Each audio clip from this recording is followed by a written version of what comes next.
ஆனால் செங்கோட்டையன் அவர்கள் பேட்டி கொடுக்குறாரு, 34% வாக்குகள் இருக்குது விஜய்க்கு அப்படிங்கிறாரு. இல்லை அவர் அதான் ஏதோ 3% எவனோ 4 சேர்த்து விட்டுருக்காங்க. பேப்பரை வச்சுட்டு போயிருந்துருக்காரு போல, எவனோ 4ன்னு போட்டு விட்டுருக்காங்க. 34 படிச்சுட்டாரு. அவ்வளோதான் சர்வே ரிப்போர்ட் எடுத்து கொடுத்துருக்காங்க. ஓகே. அதில் எவனோ 3 அசிங்கமாக இருக்குன்னா அவர் பாத்ரூம் போயிட்டு வரக்குள்ள 4ன்னு போட்டு 34ன்னு ஆகி விட்டாங்க. ஓகே. அவரும் ப்ரெஸ் மீட்டில் 34 அப்படின்னு வாசி விட்டுருக்காரு. இப்போ புஷி ஆனந்த் அவர்கள் அந்த விசில் சின்ன அறிவிச்ச உடனேயே போயிட்டு எல்லாருக்கும் விசில் விநியோகம் பண்ணுறது, அவரை விசில் காலையிலே போட்டாங்க. இல்லை குப்பை பொறுக்க வந்துட்டாங்க, வண்டி வந்துருச்சு அப்படின்னு, குப்பை வண்டி வந்துருச்சு அப்படின்னு போட்டாங்க. ஆனால் புஷி ஆனந்தை காணான்னு வீட்டுக்குள்ள போயிட்டாங்க. அந்த மாதிரி தான். ஓகே. இல்லை பொதுச் செயலாளர் இருந்தாலும் வந்து இறங்கி வேலை செய்கிறாருல்ல சார். அது தப்பே, அவரை எப்படி தப்பு சொல்ல முடியும்? விஜயை கூட தப்பு சொல்லாமே தவிர புஷி ஆனந்த் தப்பு சொல்ல முடியாது. ஓகே. காலைல சீக்கிரமே எழுந்திரிச்சிடுவார், போயிடுவார், வந்துடுவார்.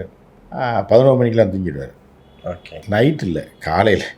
ஆனால் சீக்கிரம் எழுந்திரிச்சிடுவார். 7 மணிக்கு தூங்கிடுவார். அப்புறம் அப்படியே போயிட்டு கட்சி வேலைகள்லாம் பார்த்துட்டு இருக்காரு. அவர் தொடர்ந்து செயல்பாட்டில் தான் இருக்கார். ஓகே. விஜய் தான் செயல்பாட்டில் இல்லை.